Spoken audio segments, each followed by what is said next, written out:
اعوذ باللہ من الشیطان الرجیم، بسم اللہ الرحمن الرحیم۔ ایک جو ڈیولپمنٹ ہوئی ہے طبی کونسل کے لیول پہ، تو اس میں انہوں نے یہ کیا کہ دو کونسل کا ادغام کر دیا ہے جی، ایلوپیتھک اس کا، ہومیوپیتھک کا اور ہماری اس کا۔ لیکن اس میں جو خطرہ ہے، جو ڈر ہے، وہ یہ ہے کہ جو BEMS ہے، اس کو تو انہوں نے جگہ دے دی ہے، جبکہ انہوں نے طبی یونانی کو یہ کہا ہے کہ جس کو 10 سال کے اندر اس کا ڈپلوما جو ہے ختم کر دیا جائے گا۔ اگر ڈپلوما ختم کر دیا جائے گا تو اس کی ریپلیسمنٹ کیا ہے؟ BEMS جو ہے وہ ہے بیچلر آف ایسٹرن میڈیسن۔ اب ایسٹرن میڈیسن میں چائنیز بھی ہے، کورین میڈیسن بھی ہے، جاپان کا علاج بھی ہے، جاپان کے اپنے ایک سسٹم آف میڈیسن ہے، انڈین کا اپنا آیورویدک ہے، ایران کا اپنا ہے۔ تو جو ایسٹرن میڈیسن، اس کا مطلب یہ کیا ہے؟ یعنی آپ نے طبی یونانی کو ختم کر کے ایک نیا سلسلہ شروع کر دیا، ایسٹرن میڈیسن، اس کا بیڑا غرق ہو گیا۔ چاہیے تو یہ تھا کہ یہ جو طبی یونانی ہے، اس کا لیول بڑھا دیا جاتا، اس کا نام چینج نہیں کیا جاتا، لیول بڑھا دیا جاتا۔ آپ 10 لیول پہ لے دیں، گریڈ کر دیں، اور اس کے جو نام اس کا چینج نہ کریں، اور اس کو آپ انٹیک جو ہے FSC بیس پہ کر دیں۔ طریقہ تو یہ تھا، سرے سے اس نام کو بھی ختم کر دیا گیا۔ تو اس سلسلے میں جو ہے نا، وہ ایک تو ہم اگر کوئی لاہور میں نا بات کر کے اور ایک کرشی والوں سے بات کیجیے کہ آپ وہ کر رہے ہیں، آپ کیوں اس کے نام کو ختم کر رہے ہیں؟ ہاں، کیوں بھائی اس کے نام کو کیوں ختم کر رہے ہیں آپ؟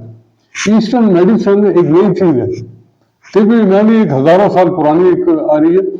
یہ مدر آف آل پیتھیز ہیں، تمام جتنے بھی پیتھیز رائج ہیں ان کی یہ ماں ہے، ٹھیک ہے۔ یہ جو سلسلہ تھا یہ پیغمبروں سے شروع ہوا، حضرت نبی صلی اللہ علیہ وسلم سے شروع، جو نون ہسٹری ہے، اور پھر ان کے جو شاگرد تھے ان سے شروع ہوا۔ وہ کرتے کرتے کرتے آج طبی یونانی کے مسلمانوں نے اتنی ترقی کے باوجود کہ یہ یونان سے اس طب کو لے کے آئے، عرب میں انہوں نے اس کو رائج کیا، عرب کی یونیورسٹیوں میں یہ پڑھاتا جاتا رہا، اور اس کے بعد اس کو اتنی ترقی دی کہ یہ یورپ کی یونیورسٹیوں میں پڑھاتا جا رہا ہے، ٹھیک ہے۔ لیکن انہوں نے ان کی ایمانداری دیکھیے، ان کا ایک بڑا حوصلہ دیکھیے کہ انہوں نے طبی یونانی کا نام چینج نہیں کیا، اس کو طب یونانی ہی رہنے، یعنی گریک سے ہم نے لیا تھا، انہوں نے اس کا نام طب یونانی ہی رکھا، ٹھیک ہے جی۔ گریک فلاسفرس کے اوپر کہ آپ لوگوں کی بڑی محنت ہے تو ہم آپ کا نام چینج نہیں کرتے۔ یہ آج کے جو نوجوان ہیں، 2 جماعتیں پڑھ کے اور پتہ نہیں کیا نیٹ کے اوپر پڑھ کے اس کو آ کے اور اس کو ایسٹرن میڈیسن کر دیا اور طب یونانی کو ختم کر دیا۔ ان کو شرم نہیں آتی کہ نام کو انگریزی نام دینے سے کیا کوئی فائدہ ہوگا؟ کرشی اپنا نام کیوں نہیں چینج کرتا؟ کرشی اپنا نام کرشی کے بجائے رکھ لے نا، کوئی اور نام رکھ لے، مسٹر ڈگلس رکھ لے، ہمدرد سے ہے وہ اپنا نام جو ہے وہ رکھ لے، ٹونی رکھ لے کہ ٹونی یہ وہ ہے، ٹھیک ہے جی۔ کیوں نہیں چینج کرتے؟ اپنا نام تو چینج نہیں کرتے، طب کا نام آپ نے چینج کر دیا اور اس کے پوری کی پوری ساخت کو آپ نے ختم کر دیا۔ یہ ضرورت ہے کہ ہم یہ جا کے نہ کوئی وفد کی صورت میں، چونکہ اس میں ایکٹیو رول جو ہے وہ کرشی کا ہے، ہمدرد کا ہے، تو ان سے ملنا چاہیے، آپ وہ کر کے رکھیں ہے جی۔ ایسٹرن میڈیسن کیا ہوتا ہے؟ ایسٹرن میڈیسن کو، ایسٹرن کو ایک علاقہ ہے کیا ہے؟ ایسٹرن میڈیسن تو ایک ملحوظہ ہوگا، ٹھیک ہے جی۔ تو ناموں کو انگریزی نام دینے سے کوئی ترقی نہیں ہو جاتی۔ آپ کہیں کہ جی بڑی ترقی ہو گئی ہے جی، ہم نے اس کو انگریزی نام دے دیا، اور پھر جو اس کا سلیبس میں نے دیکھا ہے تو اس کے سلیبس میں تشخیص کے جو ہمارے ذرائع تھے نا وہ چینج ہو گئے، ٹھیک ہے جی۔ جب تشخیص نہیں ہو سکتی، تشخیص جو ہے وہ جا کے اپنی لیبارٹری سے کرا کے آ رہے ہیں کہ جی اس کے برین میں ٹیومر ہے، برین میں ٹیومر ہے تو کیا ہو گیا؟ یہ کوئی تشخیص ہے؟ یہ تو کوئی تشخیص نہیں ہے کہ برین میں ٹیومر ہے۔ یہ تو اندھا بھی بتا سکتا ہے، جو نہ سمجھنے والا بھی بتا سکتا ہے۔ اگر آپ CT اسکین اس کے سامنے رکھیں تو کہہ کہ ہاں جی یہ برین میں ٹیومر ہے، یہ تو کوئی تشخیص نہیں ہے۔ تشخیص یہ ہے کہ یہ بڑی کیوں، اس کی وجہ کیا ہے، اس کو ختم کیسے کریں، یہ تشخیص ہے۔ جو منور صاحب نے ایک بہت زبردست مقالہ پڑھا میں ان کی بات کی تصدیق کے لیے نا، میں نے کوئی 20 دن پہلے میرے پاس ایک پیشنٹ آیا سوات سے، اس کے جگر کے اندر 3 جگہ پہ ٹیومرز تھے، بہت بڑے بڑے ٹیومرز تھے، ٹھیک ہے جی۔ اس کو میں نے جو تشخیص کیا، اب یہ ٹیومر نکل آئے، وہ اس کو لے کے گئے پشاور میں ایک ڈاکٹر نے اس کو کہا کہ جی یہ ٹیومر ہے، اس کو اس نے آنکالوجسٹ کے پاس بھیج دیا، اس نے کہا جی اس کی تو ہم کیمو کریں گے، انہوں نے کیمو کی، اس کے بعد ایک پروسیجر ہوتا ہے ٹیس، جس میں ایک کیتھیٹر ڈال کے لیور کے اندر اور ٹیومر کے اوپر سپرے کرتے ہیں کہ جی اس کا سائز کنٹریکٹ ہو جائے۔ انہوں نے وہ سارے پروسیجر کیے، کچھ بھی نہیں ہوا، وہ ٹیومر بڑھتے گئے۔ اچھا میرے پاس جب پہنچے تو میرے پاس وہ اس کا ریکارڈ موجود ہے، تو اس کے جگر کے اندر 3 جگہ پہ ٹیومر تھی، ٹھیک ہے جی۔ بندہ کھا نہیں سکتا، بندہ اٹھ نہیں سکتا، بندے کو پکڑ کے لے کے جا رہے ہیں، ٹھیک ہے جی، کیوں جی اس کے جگر کے اندر ٹیومر ہے، کینسر ہے۔ اس کو میں نے دوا کیا دی، غدی عضلاتی ملین، ٹھیک ہے جی، غدی عضلاتی شدید، ملین نمبر 5 غدی اعصابی، اور اکسیر نمبر 5 اور اکسیر ورم، 5 دوائیں میں نے اس کو دی۔ 20 دن کے بعد وہ آیا، وہ تینوں کے تینوں ٹیومرز ہیں وہ ریڈیوس ہو چکے ہیں، الحمدللہ وہ تینوں ٹیومر ریڈیوس ہو چکے ہیں۔ جیسے منور صاحب نے کہا کہ اس کا علاج جو ہے وہ غدی عضلاتی ہے، ٹھیک ہے جی۔ آپ اس کی یورین کی پی ایچ دیکھیں تو اس کے یورین کی پی ایچ جو تھی وہ 5.5 اور 6 کے درمیان تھی، ٹھیک ہے جی۔ اس کا مطلب ہے کہ عضلاتی غدی میں اس کے ٹیومر بنے، ٹھیک ہے جی، اور یہ ٹیومر جو تھے نا وہ انٹیکٹ ہو گئے۔ تو جب تک آپ اس کا صفحہ اس کی جسم میں نہیں بڑھائیں گے تو یہ جو ٹیومر ہے نکلیں گے نہیں، ٹھیک ہے جی۔ وہ میں اگر آپ چاہیں تو میں آپ کو نا وہ ان کے وہ 2 اسکین میرے پاس ہیں، جو اس نے 20 دن پہلے اسکین کرائے تھے اور جو انہوں نے 28 یا 29 اکتوبر کو جو کرائے وہی میرے پاس ہیں۔ تو یہ ٹیومر کے سارے ریڈیوس ہوئے، تینوں ٹیومر ریڈیوس ہو گئے۔ ایسے ہی برین ٹیومر کا بھی ہم علاج کرتے ہیں، الحمدللہ ٹھیک ہوتے ہیں۔ جگر کے ٹیومر میں نے آپ کو بتا دیے، ٹھیک ہے جی۔ آنتوں کے جو ٹیومر ہیں وہ بھی اسی طریقے سے ٹریٹ ہوتے ہیں۔ تو اگر اس طب یونانی کو آپ تو برباد کر دیں گے اور اپنی کوئی انگریزی بیچ میں گھسا کے اس کو کہیں گے کہ ہم ماڈرن ہو گئے تو آپ ترقی کریں گے، آپ طب کا بڑا گھر کریں گے، اپنے بھی کریں گے، لوگوں کا بھی کریں گے، اور پوری کی پوری جو ایک باڈی ہے یونانی میڈیسن، اس کا بڑا آپ گھر کر دیں گے اپنی صرف انا کے لیے کہ ہم نے یونیورسٹی بنائی ہوئی ہیں، ہم نے فلانا کیا ہے، ہم لوگوں کو دھوکہ دے رہے ہیں سارا۔ کوئی کرسی کا کوئی بندہ مجھے بتا دے کہ اس نے ٹیومر کو ٹریٹ کیا، کوئی بی ایم ایس کا بندہ مجھے بتا دے کہ وہ ٹیومر کو سمجھتا ہے اور اس نے ٹریٹ کیا، کوئی بتا دے۔ بسم اللہ الرحمن الرحیم۔ صلاح یعنی رسولی کی تعریف یہ ہے، اس طرح کی جاتی ہے مختصر سی، غیر طبی مواد کے، غیر طبی اجتماع کے، غیر طبی ابھار کا نام رسولی ہے۔ یہ ساری چیزیں جو ہیں یہ غیر طبی طور پر ایک جگہ جب اکٹھی ہوتی ہیں تو وہ اس کے وہ جو جسم بنتا ہے اس کا نام رسولی ہے۔ ویسے جسم میں اعضاء کی فعلی ضرورت کے لیے کئی مقامات پر طبی طور پر غدود موجود ہیں، اگر یہ کبھی سوزشناک ہو جائیں تو یہ بھی غیر طبی افعال صادر کرنے لگتی ہیں، اور حجمی طور پر بھی کم و بیش ہو جاتی ہیں، اور فعلی طور پر بھی وہ تیز و سست ہو جاتی ہیں۔ اور یعنی غیر طبی فعل جب بھی کہیں بھی واقع ہوگا وہاں پر جو اجتماع ہوتا ہے اس کا نام، اس کو رسولی کہتے ہیں۔ اس کا ایک سبب جو ہے وہ کئی سبب اس کے گنے جاتے ہیں۔ ایک سبب تو یہ ہے کہ ضربہ اور سکتہ، کوئی چوٹ لگی، مقامی ساختیں ٹوٹ پھوٹ گئی، ان کا مواد اور خون وہاں پر جمع ہو گیا، جس نے جمع ہو کر رسولی کی شکل، انسداد الدم، اجتماع الدم، صابر صاحب نے بھی اس کا یہی لکھا ہے۔ اس مواد کے گرد ایک جھلی سی بن جاتی ہے اور تھیلی سی بن جاتی ہے اور ایک ابھار سا پیدا ہو جاتا ہے جس نے رسولی کی شکل اختیار کر لی۔ اچھا، دوسری صورت یہ ہے کہ خلیاتی تقسیم کے عمل کے دوران نامکمل اور ناکارہ خلیات اکٹھے ہو کر جمع ہو جاتے ہیں اور بڑھتے جاتے ہیں، لیکن بیکار اور بے نظم ہونے کی وجہ سے وہ کوئی فعل سر انجام نہیں دے سکتے۔ رسولیاں بننے کی ایک صورت یہ ہے کہ جب ایک خلیہ تقسیم ہوتا ہے، اس عمل سے اس کو 6 مراحل سے گزرنا پڑتا ہے، جس میں کروموسوم کی تشکیل اور ترتیب اور تکمیل پاتی ہے۔ ان مراحل میں کسی جگہ بھی کوئی کمی یا خامی یا کوئی گڑبڑ ہو جائے تو خلیہ مکمل نہیں ہو پاتا، اور اصلاح و تخلیق کا خود کار عمل اسے کسی منظم جز کا حصہ نہیں بننے دیتا، تاہم وہ غذا لے کر نمود ضرور پاتا رہتا ہے اور ایک غیر طبیعی ابھار کی شکل میں ظاہر ہوتا ہے۔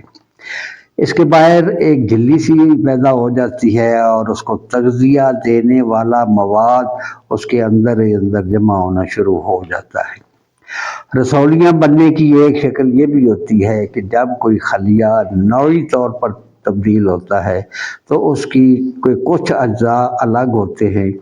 اب جس حصہ میں نیوکلیس ہوگا وہ تو بڑھتا چلا جائے گا اور وہ کسی نظم کے تحت ہوگا، جیسا بھی ہوگا وہ بڑھے گا، لیکن جس حصہ میں صرف پروٹوپلازم یا یہ اس کا رطوبات ہی ہوں گی وہ بڑھے گی ضرور، لیکن کوئی فعل سر انجام نہیں دے پائے گی۔ اس کے گرد ایک جھلی پیدا ہو جاتی ہے اور اس کے اندر مواد خصوصاً چربیلے مادے جمع ہوتے جاتے ہیں۔ یہ ویسے بے خطر رسولیاں ہوتی ہیں، انہیں صلاۃ سلیمہ کہتے ہیں، اور ان کی ساخت اسی حصہ جسم میں ہوتی ہے جس میں یہ پھیلی ہوئی ہوتی ہے، ایک غلاف میں محفوظ ہوتی ہیں۔ یہ زیادہ تر غدد جاذبہ ان کے مادے کو جذب نہیں کر سکتی، ان میں پیپ نہیں بنتی، نہ ان کی ساخت کسی دوسرے مادے میں تبدیل ہوتی ہے۔ ان میں درد نہیں ہوتا اس لیے کہ وہاں پر کوئی عضو نہیں یا اعصاب نہیں ہوتے، اس لیے درد نہیں ہوتا۔ ساخت اور ترکیب کے لحاظ سے ان کی 4 قسمیں ہیں، اور یعنی شامیہ ہے جس میں چربی ہوتی ہے، یہ ذرا بڑی اور سخت ہوتی ہے۔ اصلیہ ہے جو شہد کی مانند ہوتی ہے، اردھالیہ ہے جو حریرے کی مانند ہوتی ہے، اور شپرازیہ ہے جو دودھ سے بنے ہوئے سالن کی طرح ہوتی ہے۔ اس میں مواد کے قوام کے لحاظ سے انہیں نام دے دیا گیا ہے، جیسا اس کے اندر مواد ہے ویسے اس کو نام دے دیا گیا ہے۔ یہ رسولیاں اور یہ زائدے اور غیر طبی غیر ضروری اجتماع مواد سب عضلاتی تاریخ کا شاخسانہ ہوتے ہیں، اور اس کے سبب غدی تسکین ہو جاتی ہے۔ جب غدد و جگر میں تسکین ہو جاتی ہے تو غیر ضروری مواد کی نہ تعدیل ہو پاتی ہے، نہ اصلاح، اور نہ تعلیل ہو پاتی ہے، نہ احراق۔ ہر غیر طبیعی غیر ضروری اجتماع مواد کو صرف حرارت پیدا کر کے ہی تعلیل کیا جا سکتا ہے، اور ہر جمود کو حرارت ہی سے توڑا جا سکتا ہے، ہر انجماد کو حرارت دے کر ہی پگھلایا جا سکتا ہے۔ قانون مفرد اعضاء کے غدی عضلاتی یا غدی ثابت نسخہ جات صلاحات اور رسولیوں کا شافی علاج ہے، کیونکہ یہ ایک میس ہے اور اس کی تحلیل کے ذریعے ہی اس کو ختم کیا جا سکتا ہے۔ عورتوں کے اندر ہارمونک سسٹم جب ڈسٹرب ہوتا ہے تو ان کے آلات تولید میں غیر معمولی اور غیر طبیعی اجسام ابھر آتے ہیں، خصوصاً جب ایسٹروجن ہارمون کی کثرت ہو جاتی ہے۔ یہ اعصابی غدی تحریک ہے جو اعصابی عضلاتی میں مکمل ہوتی ہے۔ اگر یہ تحریک مکمل نہ ہو سکے تو وہاں پر موجود حویصلات بلبلوں اور چھالوں کی شکل میں ابھر آتے ہیں، انہیں سسٹ کہا جاتا ہے۔ یہ عورتوں کے آلات تولید کے اندر غیر معمولی طور پر بننے والے اجسام ہوتے ہیں، جو بعض اوقات بڑے ہوتے ہیں، بعض اوقات چھوٹے ہوتے ہیں۔ یہ زمانہ تولید کے درمیان بنتے ہیں، سن یاس میں ختم ہو جاتے ہیں۔ ان سے بعضوں کو تو کوئی علامت ظاہر نہیں ہوتی، مگر بعض دیگر عورتوں کے کثرت تمس کی شکایت کرتی ہیں، اور درد ہوتا ہے، بوجھ بنتا ہے، سخت ناگواریت ہوتی ہے۔ یہ عضلاتی ٹشوز میں الحاقی مادہ پیدا ہوتا ہے اور وہی بڑھتا جاتا ہے، وہی رسولی بنتا ہے۔ اس کا سبب رحم میں سوداوی مادوں کا اجتماع ہوتا ہے۔ بعض اوقات رحم کا ورم مضمن ہو کر رسولی کی شکل اختیار کر لیتا ہے، اور رحم میں ہونے والے زخم یا چوٹ لگنے سے بھی بعض اوقات رسولی بن جاتی ہے۔ رحم کے اندر کسی سوداوی مادے کا اجتماع عضلاتی تحریک، عضلاتی ابھار اور صلع کا موجب بنتا ہے۔ عام حالات میں رحم کی رسولیاں نقصان نہیں کرتی، لیکن اگر ان میں انفیکشن ہو جائے تو یہ سرطان تک بن سکتی ہیں۔ اب رسولی چاہے مذموم ہو یا محمود، رخم ہو یا صلب، چھوٹی ہو یا بڑی، علاج اس کا غدی تحریک کا پیدا کرنا ہی ہے۔ البتہ سسٹ کے لیے میں اپنے تجربے کی بنیاد پر ایک چیز آپ سے شیئر کرتا ہوں، اور وہ یہ ہے کہ اعصابی غدی تحریک ہے، اور یہ نامکمل ہوتی ہے۔ اگر اعصابی عضلاتی تحریک پیدا کریں تو یہ مکمل ہو جاتی ہے۔ اس میں اجتماع یعنی مواد جو ہے وہ بالکل خارج ہونے کے لیے تیار ہو جاتا ہے، جسے پرانی طب جو ہے جسے کہتے ہیں کہ جی نزج جو ہے وہ پیدا ہو گیا ہے۔ تو اس کو آپ اعصابی عضلاتی کریں، اور اعصابی عضلاتی کرنے کے بعد عضلاتی اعصابی کریں تو وہ خشک ہو کر سسٹ جو ہے وہ یقینی طور پر ختم ہو جاتا ہے۔ رحم کی بڑی رسولیوں کے لیے میرا بارہا کا تجربہ ہے کہ حب مفید النساء اور حب اعتباس تمس، ابن مرمکی اور رائی والا جو ہے یہ اس کا یقینی علاج ہے۔ لیکن ایک بات یہ ہے کہ عورتوں کے علاج کے سلسلے میں 3 مہینے سے کم کوئی علاج نہیں ہو سکتا، کیونکہ عورت کو جو حیض آتا ہے ایک ماہ ایک طرف سے اور دوسری ماہ دوسری طرف سے آتا ہے، تو جب یہ دوبارہ دائم طرف سے آئے گا تو اس وقت تحریک مکمل ہوگی، پھر دوبارہ نہیں ہوگا۔ لیکن اگر آپ راستے میں چھوڑ دیں گے تو پھر یہ دوبارہ وہی مرض دعوت کر آئے گی۔ اچھا، تو دوسری بات یہ ہے کہ یہ چونکہ اضرار حیض کے ذریعے ہی یہ فالتو رطوبت، یہ زائد علائشات، یہ ساری چیزیں جو ہیں یہ خارج ہوتی ہیں، تو اس کے لیے یہ یقینی ہے کہ اس کا علاج مسلسل 2-3 مہینے کیا جائے تو پھر ہی۔ اور دوسرا مقامی طور پر صفوف جو ہے ورم رحم کا شافہ بھی اس سلسلے میں بہت زیادہ مدد دیتا ہے۔ لیکن اس وقت جو سروے آیا ہے وہ یہ ہے کہ تقریباً 85% بچیاں جو ہے نا وہ سسٹ کا مریض ہیں۔ یہ انڈین خاص طور پر انہوں نے یہ کیا سسٹ کا، اور اس کا ان کے نزدیک نہ کوئی تشخیص ہے نہ کوئی علاج ہے۔